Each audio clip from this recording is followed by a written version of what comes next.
Buenas tardes, hermanos. Los saludo en nombre del Señor. Bienvenidos a un nuevo capítulo de nuestra serie de estudio sobre Cristo en toda la Biblia. Una serie de estudio donde vamos libro por libro en la Biblia, viendo la centralidad de Cristo en ella, donde toda la Biblia nos apunta directamente a Cristo, al Evangelio.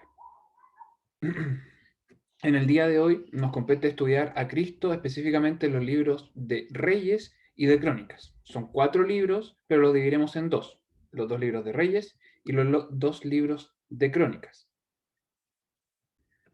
Comencemos entonces por el libro de los Reyes. Originalmente, ya por el título ustedes se lo imaginarán, originalmente eran un solo libro. Ambos libros eran un solo libro.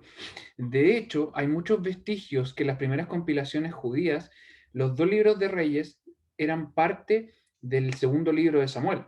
¿Por qué? Porque la narración sobre el reinado del rey David no culmina con los últimos capítulos del segundo libro de Samuel, sino que en los primeros capítulos de Primero de Reyes. Entonces, se cree de que estos 2 libros de Reyes eran parte del segundo libro de Samuel. La Septuaginta, lo que era la traducción al griego del Antiguo Testamento, identificaba estos libros como tercero y cuarto de reinos, siendo primero y segundo de Samuel el primero y segundo de reinos, ¿ya? Ese era el nombre que se le atribuía en la versión Septuaginta. El autor, como ya lo hemos tratado en otros libros, el autor de este libro es desconocido. Aún así, la tradición judía se lo adjudica a el profeta Jeremías. Según la tradición judía, el profeta Jeremías escribió Jeremías, Lamentaciones y los 2 libros de Reyes. Pese a esto, no existe evidencia clara. Ya yo les comparto esto solamente para tener una idea. Lo claro es que es anónimo, es desconocido. Hay mucha evidencia que apunta a Jeremías, pero aún así esta evidencia no es concluyente. Entonces, mantenemos la versión de que su autor es desconocido.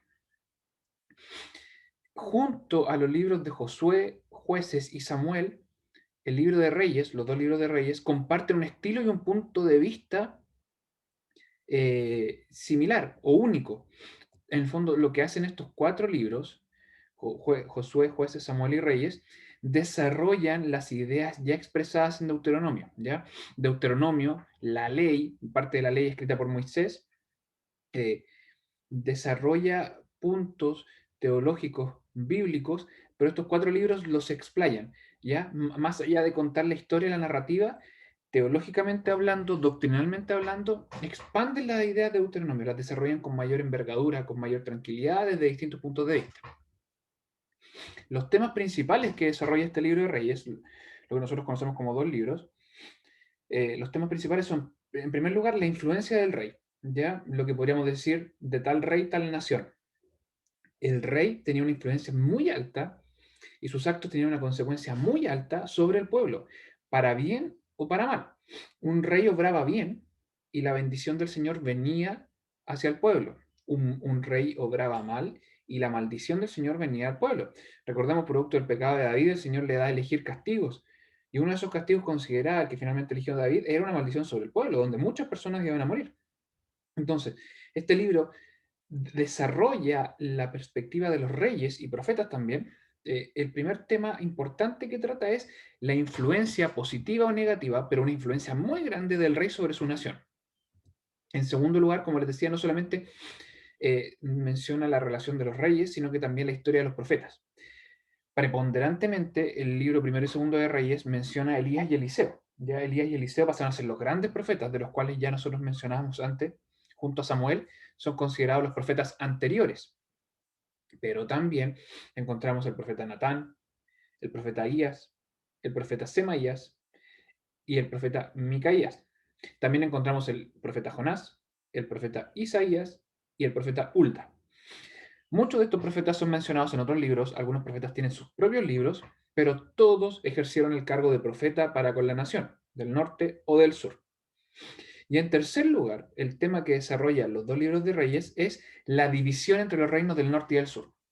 Encontramos en primero y segundo de Samuel y en la primera parte del libro de Primero de Reyes una nación unida, pero luego la segunda mitad de Primero de Reyes y Segundo de Reyes destaca la división del norte y del sur y las consecuencias de esta división, ¿ya? Entonces estos son los 3 temas principales que trata el libro de Reyes. Hablemos entonces ahora de manera específica el primer libro de Reyes, el libro primero de los Reyes. Si analizamos un bosquejo general de este libro, un vistazo, recuerden que la idea de este estudio, de esta serie de estudios, es ver a Cristo en toda la Biblia, pero al mismo tiempo nos permite tener una perspectiva general de la Biblia, ¿ya? No lo hacemos con el detalle que quizá meritaría, pero lo estamos haciendo somera y generalmente. Entonces, de esta manera, viendo este bosquejo, podemos hacer una línea en la Biblia y poder entender, tener un resumen bíblico en nuestras cabezas y sobre todo en nuestros corazones. Entonces, un bosquejo general del primer libro de Reyes. En primer lugar, el reinado de Salomón. ¿Ya? El reinado de Salomón es la primera gran sección de este libro. El sucesor legítimo de David, entonces, nombrado Salomón, y el libro también desarrolla los logros importantes del reinado de Salomón. Pero también la tercera sección de esta primera categoría es el declive espiritual y político de Salomón. Vemos la caída del rey Salomón, los pecados del rey Salomón, una perspectiva más bien pesimista de un sector medio tardío del reinado de Salomón, que finalmente decantaría en un arrepentimiento profundo y el aprendizaje que esto sacó y finalmente sus consejos para con nosotros, sobre todo en el libro de Eclesiastés, ¿ya? En segundo lugar, el gran tema que trata el primer libro de Reyes es la monarquía dividida temprana. ¿Ya? Se divide la monarquía y hay, en primer lugar, las tribus del norte realizan esta especie de rebelión. Tenemos la historia de Jeroboam I y de Roboam, ¿ya? Jeroboam I y Roboam.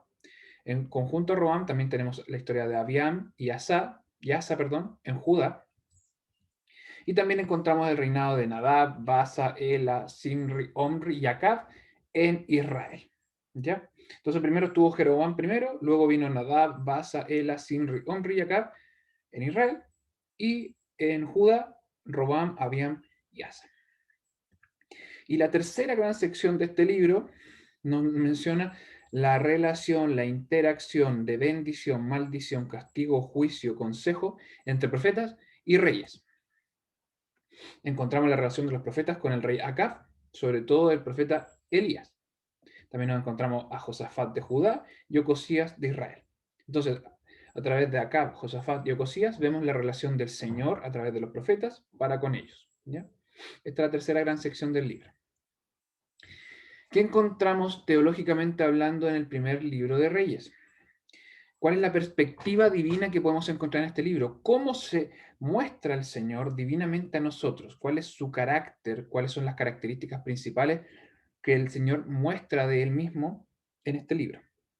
Lo primero y más esencial que destaca este libro en cuanto a Dios es que una marca esencial entre el pueblo de Dios y Dios es la devoción total.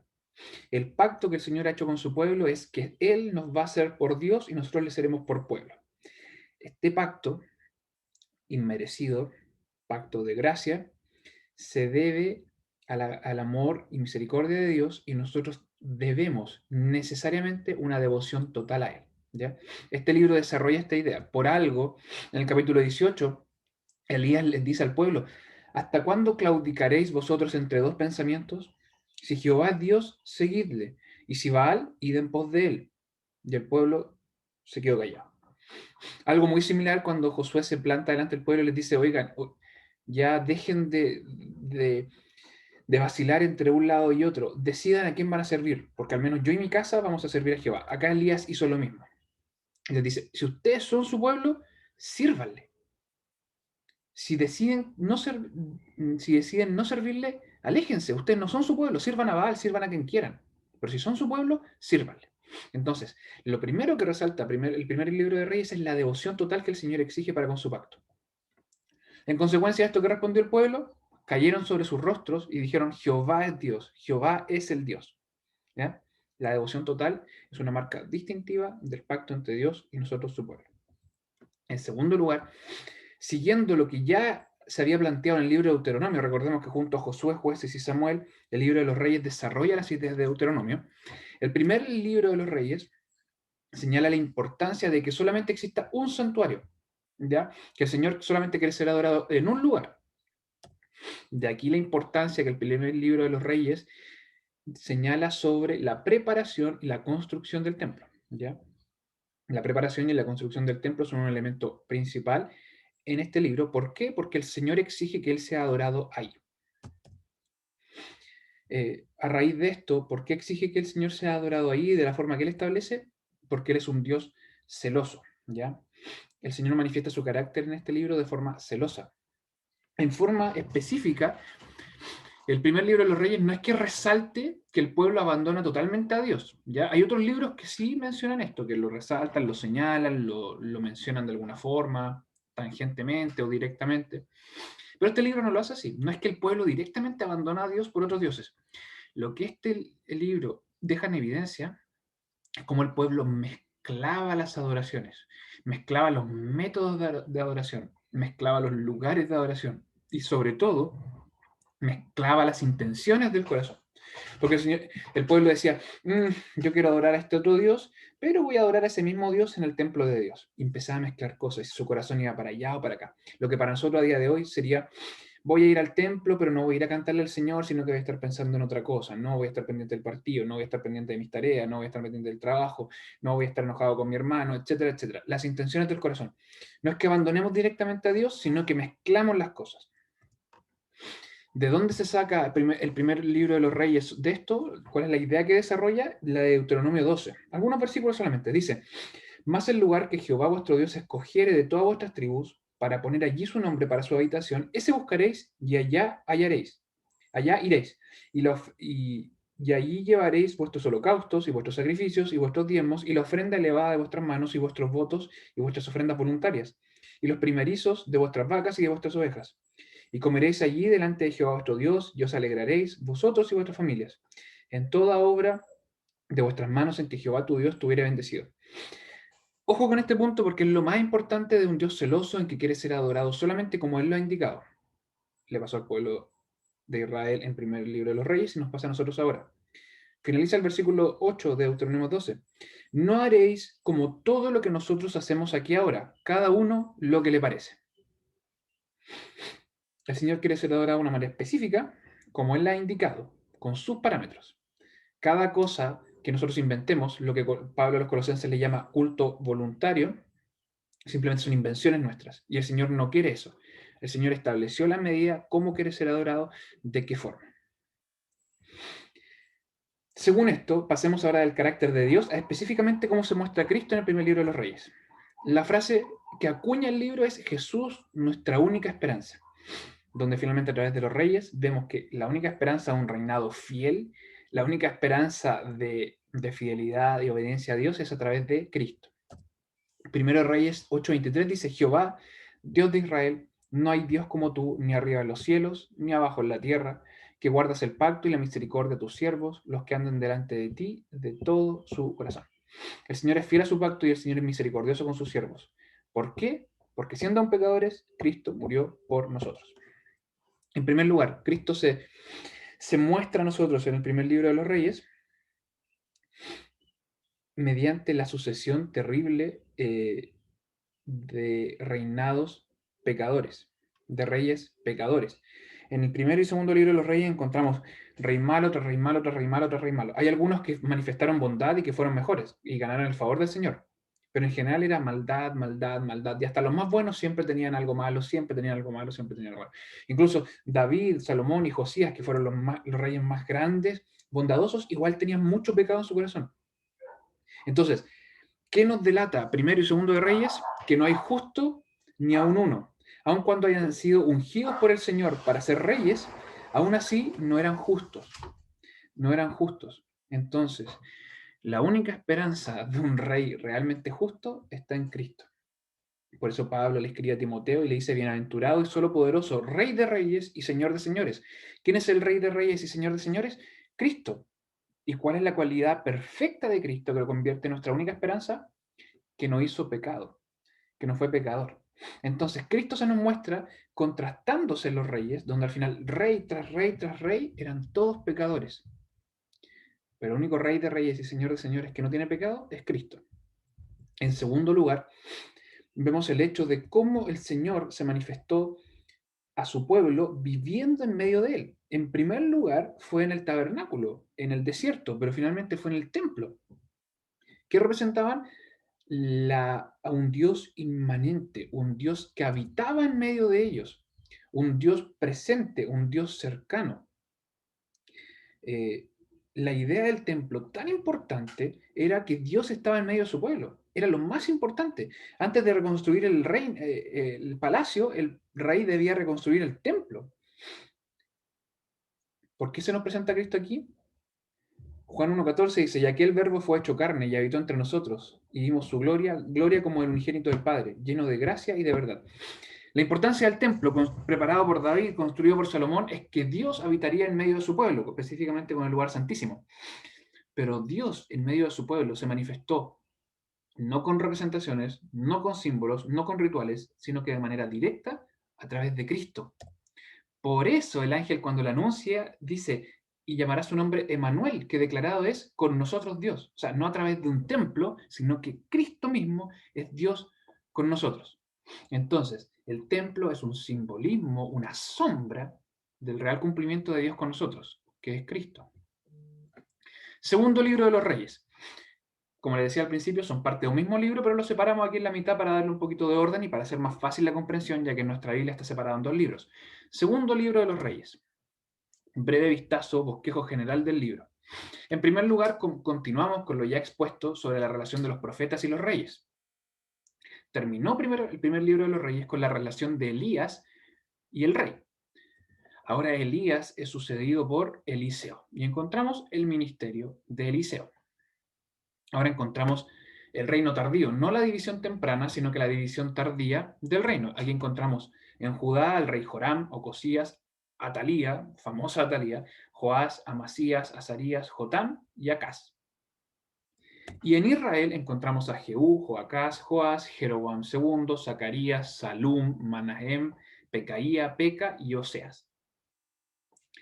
¿Cómo culmina esta sección? ¿Cómo culmina el reino de Israel en esta parte? Con su exilio a Asiria, el castigo de Dios que fue anunciado por los profetas una y otra vez. Se acabó el anuncio, se acabó el perdón, llegó el castigo del Señor, fueron exiliados a Asiria. Quedó entonces la otra sección del reino dividido, Judá solo. Encontramos a los reyes Ezequías, Manasés, Amón, Josías, Joacás, y los últimos en reinar, Joacim, Joaquín y en parte Sedequías. ¿Cómo vino el castigo del Señor a Judá? Por mano de Babilonia. El imperio babilónico invade Judá, terrible invasión, y se lleva exiliado al pueblo. Asesinan a Gedalías y específicamente el rey Joaquín es llevado junto a la mayoría de los nobles, entre los cuales destacamos a Daniel, exiliados a Babilonia. Y así culmina el segundo libro de Reyes, con el exilio del reino de Judá en Babilonia. ¿Cómo se muestra el carácter del Señor en Segundo de Reyes? A lo ya visto teológicamente del primer libro de los Reyes, recordemos que eran un solo libro, podemos agregar ciertas cosas. Primero, que Jehová es el único Dios, Rey de Reyes y Señor de Señores. Por eso en su oración Ezequías, en Segundo de Reyes 19, dice, Jehová, Dios de Israel, que habitas entre los querubines, tú solo eres Dios de todos los reinos de la tierra. Tú hiciste el cielo y la tierra. Entonces el carácter del Señor, que ya hemos visto celoso, soberano, aquí se agrega su connotación que Él es el único. Ya, aquí le llama Rey de Reyes y Señor de Señores. No solamente sobre el reino de Israel y Judá, sino que sobre todos los reinos. Y es Señor sobre todos los señores. Podríamos también decir es Dios sobre todos los dioses, aunque sabemos que no existen más dioses. ¿Ya? En esto se resalta el carácter monoteísta de Israel, pero sobre todo el carácter celoso, único y exclusivo de Dios por sobre todo el mundo. Como les decía, el carácter de Dios se resalta por celoso y justo, pero también es tardo para la ira. ¿Ya? Es celoso y justo, retrasa con mucha misericordia su castigo, pero finalmente llega el castigo. No es un padre mal enseñador que retrasa, retrasa, retrasa y nunca castiga y al final el hijo se malacostumbra y le da lo mismo todo. No. Es tardo para la ira, pero finalmente es castigador. De hecho, el segundo libro de los Reyes señala la infidelidad del pueblo a Dios como una de las principales razones por las que cayó el exilio a Siria y Babilonia.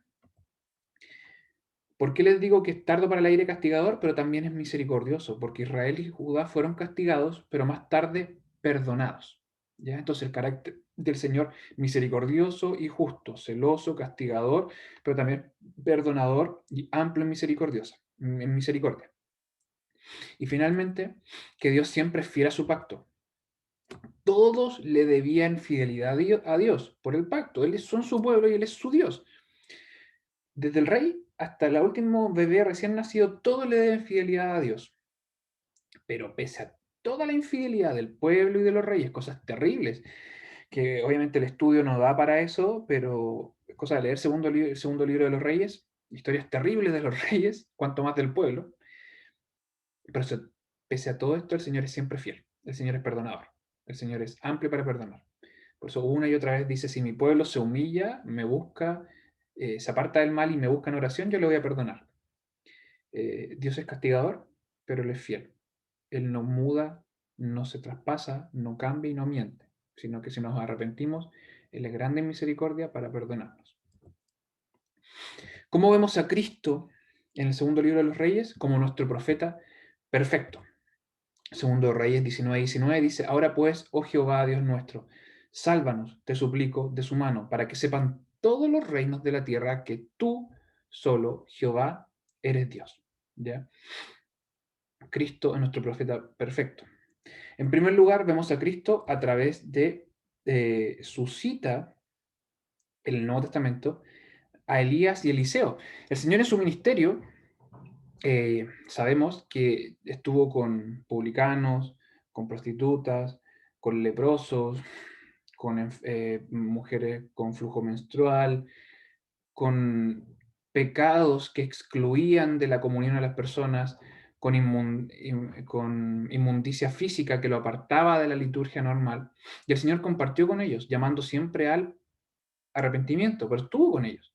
Entonces, para representar que este ministerio con los disgregados, con los rechazados por la sociedad, no era algo nuevo, el Señor Jesucristo apuntó a Elías y a Eliseo. Elías con la viuda de Sarepta y a Eliseo con Naamán, la lepra de Naamán. En el segundo de Reyes, Eliseo cura la lepra de Naamán, porque el Señor expresa y encarece su compasión para los que consideraban los judíos indignos. En Mateo 9, por mostrar una sola cosa, vemos a los fariseos molestos. Dice, ¿por qué come vuestro maestro con los publicanos y los pecadores? Y el Señor le responde, los que están sanos no tienen necesidad de médico, sino los enfermos. Entonces, en el ministerio de Elías y Eliseo vemos a Cristo representado. Más generalmente, en todo el ministerio de Elías y Eliseo vemos a Cristo representado. Por ejemplo, los milagros de Elías y Eliseo representaban de una manera a Cristo. Elías resucitó al hijo de la mujer sunamita. Eliseo sanó la lepra de Naamán, como el Señor curaba a los leprosos. Eliseo también multiplicó los panes para alimentar a más de 100 hombres, y aún así sobró pan. ¿Ya? Todas muestras de la compasión del Señor y a través de actos milagrosos, cosas que después el Señor Jesucristo hizo en el Nuevo Testamento. También pasamos ahora entonces al libro primero y segundo de Crónicas. Encontramos primero de Reyes, segundo de Reyes como un solo libro, y ahora pasamos a los libros primero y segundo de Crónicas. Al igual que Reyes, Crónicas era originalmente un solo libro. La tradición judía le señalaba como las palabras o eventos de los días. Si nosotros tomamos el libro de Crónicas o los libros de Crónicas, encontramos palabras del rey no sé cuánto, eventos ocurridos durante el reinado del rey no sé cuánto, las palabras de Dios en los días del rey no sé cuánto. Esta frase específica era muy común en el libro de Crónicas. El libro de Crónicas es eso, una crónica, ya eventos cronológicos señalados con mucho detalle. Entonces, lo que hacía el cronista al escribir este libro era señalar lo que ocurrió en la época de tal persona. Entonces, la tradición hebrea le ponía ese nombre. En cambio, la Septuaginta, lo que les decía la traducción al griego del Antiguo Testamento, llamó este libro, Paralipómenos, que literalmente significa de lo que quedó por fuera. Por así decirlo, lo que Samuel y Reyes no mencionó, Crónicas lo recoge. ¿Ya? Fue recién en el siglo IV con Jerónimo, en la Biblia Vulgata, que se le tituló por primera vez Crónica de toda la historia divina, algo que acuñó después, prácticamente un milenio después, Lutero. Y de ahí que nuestras Biblias señalan a este libro como crónicas. Ya se deben a la Vulgata y luego que lo recogió Lutero. Su autor, nuevamente, es anónimo, aunque la tradición judía se lo atribuye a Esdras. ¿Por qué? Por el estilo de escritura crónica. Un cronista, Esdras como un escriba, tenía ese detalle, esa minuciosidad, esa pasión por los detalles históricos intrínsecamente en su estilo de escribir. Entonces ellos se lo atribuyen a Esdras. También por los hechos relatados y por las fechas estimadas, se cree que puede haber sido Esdras. Aún así, en contraposición a esta visión, existen muchas evidencias que apuntan a que no fue Esdras. Principalmente, ya no por un estilo de escritura, sino que por un estilo medular de los temas tratados. El enfoque que da Esdras en Esdras y Nehemías es muy distinto a Crónicas. Uno tiene un énfasis teológico más evidente, el otro tiene un énfasis más del futuro inmediato. Los temas relevantes que tratan ambos libros son distintos, y la evidencia histórica arroja que Esdras no pudo haber escrito gran parte de Crónicas porque no coinciden las fechas. Entonces, no podemos decir que fue Esdras, tampoco podemos decir que no fue o que fue, pero con casi toda seguridad podemos decir que su autor, pese a que es desconocido, era de una familia sacerdotal o levítica, por la connotación del libro, que después lo vamos a ver. Como su nombre, lo que ya les decía, su estilo es de crónica, ya tiene un estilo narrativo histórico, es como una historia muy ordenadita. De hecho, abundan en el libro muchas genealogías.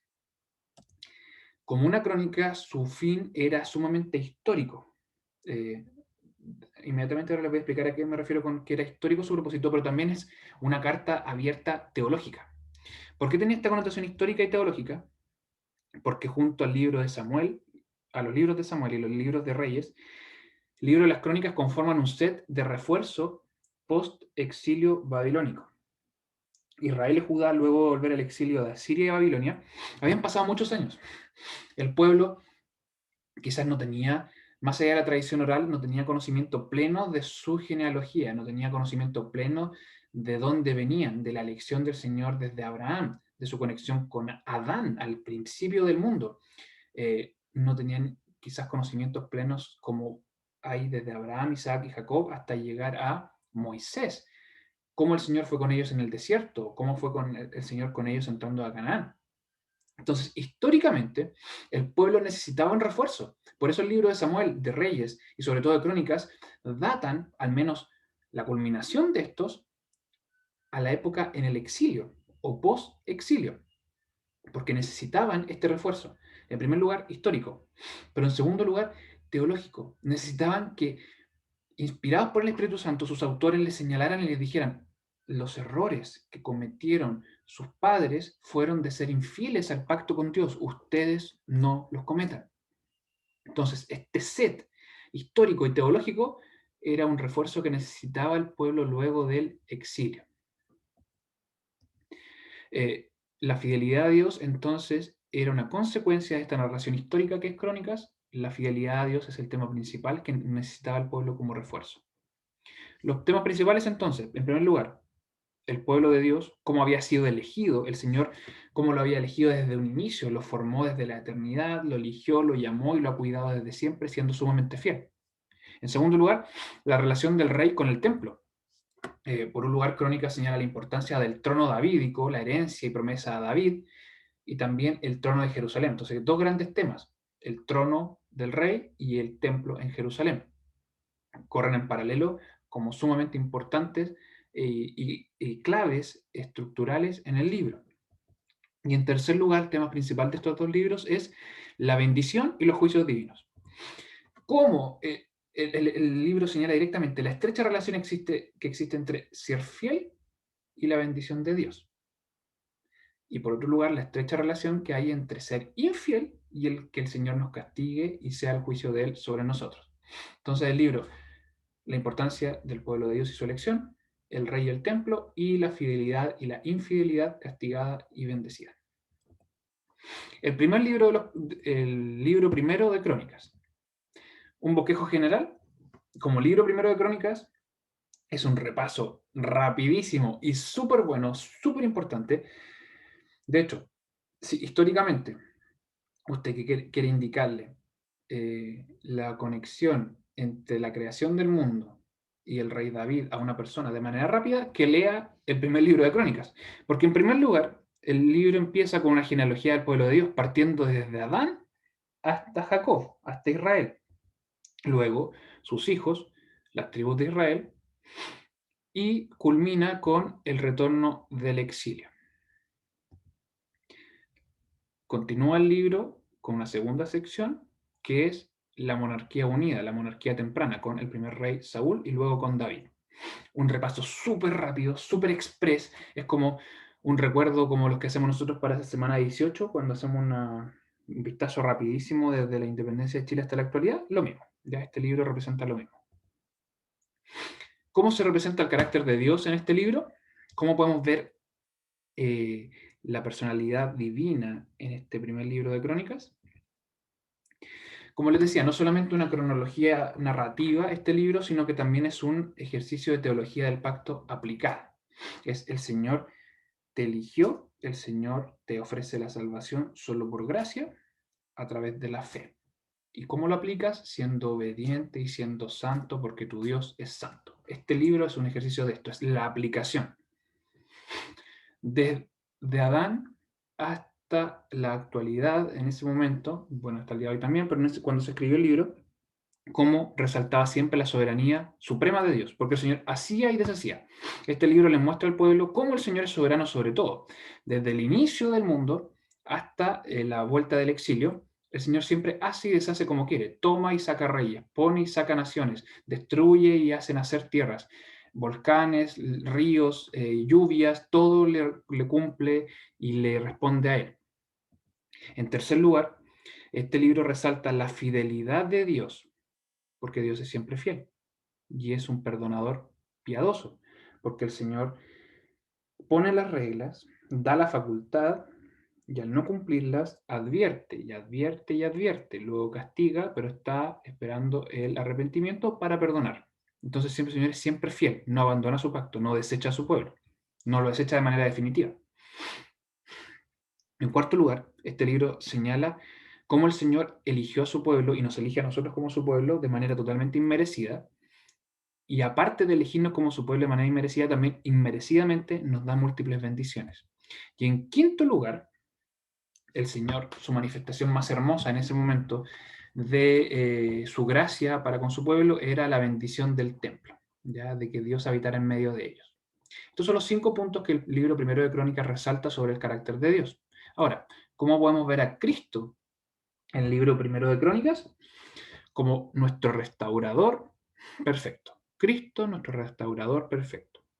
Primero de Crónicas 16, 23 y 24 dice: Cantad a Jehová toda la tierra, anunciad de día en día su salud, cantad entre la gente su gloria y en todos los pueblos sus maravillas. El Señor es Señor sobre todos los pueblos y toda la tierra debe alabar su santo nombre. Como les decía, el material redactado en Crónicas es paralelo a Samuel y Reyes, ¿ya? La historia que sucede con Samuel y luego con Reyes, podríamos decir que prácticamente lineal. Crónicas es paralelo a esto. Pero el énfasis que tiene este libro de Crónicas es un énfasis totalmente sacerdotal. Sacerdotal, o sea, cómo el Señor pedía una intermediación entre él y su pueblo. En consecuencia, ya que tiene este libro un énfasis sacerdotal, el libro tiene su clímax no en el mismo libro, sino que en Cristo, porque Cristo es nuestro sacerdote perfecto. Entonces, si hablamos que tiene un énfasis sacerdotal este libro, como el Señor siempre se manifiesta a través de mediadores entre Él y el pueblo, el mediador definitivo, el sumo sacerdote único, porque no tuvo pecado, entonces el más perfecto hasta la eternidad, es Cristo. Entonces, el clímax de este libro, sacerdotalmente hablando, es Cristo. Hebreos 5, esta carta que tantas veces hemos citado porque es una carta dirigida a un pueblo que no lograba ver al Mesías, que se quedó con el Antiguo Testamento, pero nunca se detuvo y fue ciego a ver al Mesías. Esta carta iba dirigida a ellos, entonces se refiere directamente al énfasis sacerdotal del Antiguo Testamento, sobre todo el libro de Crónicas. Hebreos 5 dice: así también Cristo no se glorificó a sí mismo haciéndose pontífice, sacerdote, mas el que le dijo: tú eres mi hijo, yo te he engendrado hoy. Como también dice en otro lugar: tú eres sacerdote eternamente, según el orden de Melquisedec. Entonces, el sacerdote eterno, el sacerdote que no tuvo pecado porque no tenía que pagar por sus propios pecados una vez al año, como los sumos sacerdotes lo hacían, es Cristo. El clímax de este libro es en Cristo. En otra parte, por otra parte, perdón, el primer libro de Crónicas es una crónica, como dice su nombre, del pueblo de Dios, ¿ya? ¿De dónde viene el pueblo de Dios? ¿Cuándo el Señor lo llamó para ser su pueblo de forma más explícita? Y cómo el Señor ha sido siempre con él. Pero esto alcanza su plenitud máxima en Cristo. ¿Por qué? Se preguntarán ustedes. ¿A qué me refiero con esto? Porque el pueblo de Dios más plenamente establecido es la iglesia. ¿Ya? No es que la iglesia reemplace a Israel, sino que Israel, la parte invisible de Israel, era parte de la iglesia. Lo que pasa es que en el Nuevo Testamento, a través de Cristo, esto se abrió de manera más explícita y mayoritaria a los gentiles. Pero por algo Pablo dice a los romanos que no todo el que es nacido de carne es judío. No es judío el que es judío en carne, sino que él que por gracia, a través de la fe, es salvado por Cristo. Entonces, cuando hablamos de que el libro de Crónicas es una crónica del pueblo de Dios, su cumplimiento final es a través de Cristo, con la manifestación plena de la iglesia. Porque la iglesia, incluyendo a los salvos en Israel, son los herederos de las promesas de este pueblo, incluyendo igualmente a los gentiles. Por eso les digo que este es el cumplimiento pleno, porque ya no solamente enfocado a un pueblo pequeñito, sino que se abre de manera directa a los gentiles. Gálatas 6:16, Pablo le escribe a los Gálatas y les dice, y todos los que anduvieren conforme a esta regla, paz sobre ellos y misericordia y sobre el Israel de Dios. Entonces, la iglesia es el Israel de Dios, que está compuesta por gentiles y por israelitas. El cumplimiento de la crónica del pueblo de Dios es la crónica de la iglesia. En tercer lugar, Cristo se manifiesta en este primer libro de Crónicas a través de una esperanza prometida en que el Señor restauraría el trono de David. El Señor le había prometido a David, le dice que eternamente habrá alguien de su sangre reinando. Pero luego la división del reino, esto se perdió. Y el pueblo siempre tenía la esperanza de esta promesa, de su amado rey David, su sangre reinando por siempre. Pero ¿cómo podría cumplirse esto? Se cumplió en Cristo. Cristo, a lo que la palabra del Señor llama directamente el hijo de David, no porque sea hijo directamente, sino que porque es descendiente de David. Él es el heredero del pacto davídico. De hecho, él cumplió las obligaciones, él cumplió plenamente las obligaciones que el Señor le había exigido a David, que es obedecerle completamente en todo. Solo Cristo cumplió esto. Entonces, como fiel heredero de David y con un fiel cumplimiento, Él es el Rey perfecto prometido. Él resucitó y Él reina eternamente desde el cielo. Entonces, cuando en el libro primero de Crónicas encontramos esta promesa a David y la consecuente esperanza de que su trono sea restaurado, es Cristo este cumplimiento, ¿ya? Porque Él es Rey de Reyes y Señor de Señores por la eternidad. También encontramos a Cristo revelado en el énfasis que pone este libro, no solamente sobre el trono davídico, sino que también sobre el templo, la función y los propósitos del templo. ¿Cuál era? Que Dios habitara en medio de su pueblo. Pero esto se cumple directamente en Cristo, porque en primer lugar, Él fue el perfecto sacrificio. Él era el sacrificio ofrecido en el templo. Todos los sacrificios que ocurrían en el templo eran solamente una sombra de lo que habría de venir. El Cordero perfecto de Dios es Cristo. No solamente era el sacrificio perfecto, sino que también es el sacerdote perfecto, nuestro perfecto sumo sacerdote, porque intermedia por nosotros. Y en tercer lugar, Él llevará a todo su pueblo a la presencia misma de Dios. Como el sumo sacerdote entraba al lugar santísimo una vez al año, entonces Él es la manifestación suprema del templo. Por eso Él ocupa la misma imagen cuando dice que derribaré este templo, pero en 3 días se volverá a construir. Ellos no entendían a qué se refería a Él mismo. Entonces Él mismo se manifestó como el templo. Perfecto sacrificio, perfecto sumo sacerdote, y lleva a su pueblo directamente a la presencia de Dios, directamente al lugar santísimo. También el libro lo que señala es y enfatiza la bendición de Dios y el juicio de Dios, lo que mencionamos delante. Ser fiel involucra la bendición de Dios y ser infiel involucra el juicio de Dios. Pero Cristo cumplió con todo esto. Este ciclo de bendición y juicio, bendición y juicio, bendición y juicio, fidelidad, infidelidad, fidelidad, infidelidad, el que lo equilibró y pagó por todo fue Cristo. En primer lugar, Él cargó con el juicio justo de Dios. Todos pecadores, todos merecemos la muerte, lo que enfatiza este libro, pero Cristo pagó por todo eso. El Señor liberó a su pueblo del exilio porque se arrepintió. Cristo inmerecidamente nos libera de la esclavitud del pecado. Y finalmente nos da la vida eterna y nos convierte en ciudadanos del reino de Dios. Nos lleva de vuelta a la Jerusalén. Ya como el pueblo en el exilio necesitaba tanto volver a su tierra, echaba tanto de menos poder alabar a Dios en el templo en Jerusalén, eh, Cristo es el cumplimiento de esto. Él pagó por nuestros pecados, nos libertó y nos convierte en ciudadanos del reino de Dios. Entonces, Él es el cumplimiento pleno de este libro, de este ciclo de juicio, bendición, juicio, bendición. Pasemos a la última parte de este libro, lo que nosotros tenemos dividido en dos, segundo libro de Crónicas. Un bosquejo general del libro. Continuamos con la monarquía unida, Salomón. Luego se divide el reino. Roboam, Abías, Asa, Josafat, Joram, Ocosías, Atalías, Josabet, Joyada, Joás, Amasías, Usías, Jotam y Acaz. Y finalmente el reino reunificado. Ezequías, Manasés, Amón, Josías y sus sucesores. Y culmina este libro con el exilio y final liberación. Por eso les decía que este libro con toda seguridad fue escrito durante el exilio en Babilonia y post vuelta del exilio. Misma historia que contó Reyes, paralelamente con un énfasis sacerdotal de forma histórica y teológica. Como podemos ver el carácter de Dios en este segundo libro de Crónicas. Primero, recordemos que era un solo libro, entonces Dios se manifiesta, su carácter se manifiesta de la misma forma que ya encontramos en el primer libro. Pero sumando a esto podríamos agregar algunas cosas. En primer lugar, segundo libro de Crónicas enfatiza la desobediencia de los reyes y las trágicas consecuencias para todo el pueblo.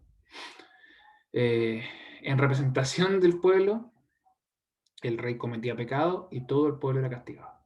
A día de hoy nosotros podríamos decir cuando nuestro presidente toma una mala decisión y al final todos padecemos eso, lo mismo, ¿ya? Pero de una manera mucho más grave porque era directamente ante Dios, aunque sabemos que a día de hoy también los presidentes y todo ser humano responde ante Dios, sobre todo el magistrado civil, nuestras autoridades.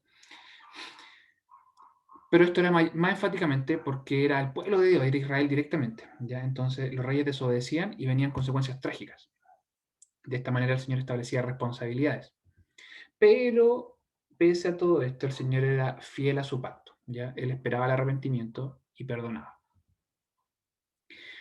Continúa la idea importantísima del templo como significaba de que Dios habitaba en medio de su pueblo. De ahí lo grave que estuvieran en el exilio, porque al no estar el templo no tenían a Dios habitando en medio de ellos, así lo sentían ellos. También este libro resalta el carácter de Dios en su providencia, ¿ya? Pero la providencia de Dios, que es como Él mantiene su creación, como Él bendice y sostiene todo lo creado, pero a diferencia del libro de Samuel y Reyes, tiene un carácter en segundo libro de Crónicas mucho más inmediato, mucho más inmediato. O sea, alguien fallaba y el castigo venía más rápido. Alguien se arrepentía y el perdón venía más rápido. Este libro resalta mucho eso, acorta los tiempos, ya literariamente ocupa algunas herramientas para poder hacer esto más corto, de forma más inmediata. Por eso, el llamado que hace este libro al arrepentimiento tiene un carácter mucho más urgente, mucho más urgente. Le dice, no pequen porque no es tardo el castigo, sino que se viene urgente, por ende es necesario urgentemente arrepentirse. Este libro enfatiza mucho eso, por lo que yo les decía al principio, de que el carácter teológico para con el pueblo era aprendan de los errores de sus padres. Ahora estamos volviendo del exilio. No hagan lo mismo. No prueben a Dios. Si pecan, arrepiéntanse. No esperen, porque el castigo va a venir. Ya lo vieron ustedes con sus padres. Y específicamente este libro culmina su análisis de Dios, del carácter de Dios, resaltando la importancia del templo, pero desde una perspectiva mucho más de corazón, como ya lo decía Samuel, que el Señor no se goza tanto en los sacrificios, sino que en la obediencia. Cuando el libro segundo de Crónicas rememora y menciona el templo, resalta mucho la importancia del compromiso de corazón por sobre los ritos vacíos. ¿Ya?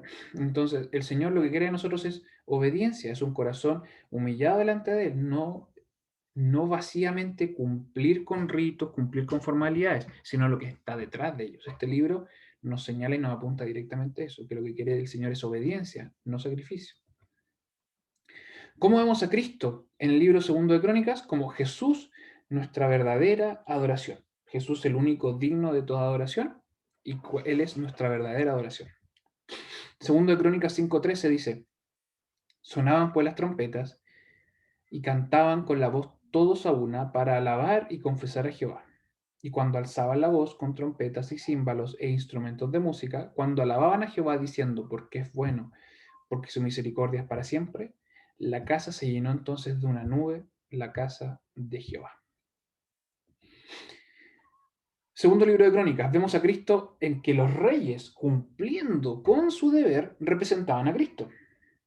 Este libro es mucho más optimista que Primero y Segundo de Reyes. Segundo de Crónicas se salta, se toma algunas licencias en no mencionar los pecados gravísimos de David o de Salomón. Por ejemplo, David, Salomón y Ezequías, cumpliendo con su deber, apuntan al perfecto reinado de Cristo, lo que ya veíamos en el primer libro de Crónicas. Los reyes, cumpliendo con su deber, apuntan a Cristo. Él, como el Rey de Reyes y Señor de Señores, cumplió plenamente los deberes del rey, que eran establecer el reino de Dios en primer lugar y en consecuencia proveer para su pueblo. Entonces, David, Salomón, Ezequías y otros, cumpliendo con su deber, en parte representaban al Rey de Reyes que lo iba a cumplir plenamente, representaban a Cristo. En segundo lugar, podemos ver a Cristo en este libro en el lugar santísimo. El lugar santísimo en el templo representaba la morada de Dios. Ya hemos dicho de que el templo representaba a Cristo, pero también el lugar santísimo representaba a Cristo.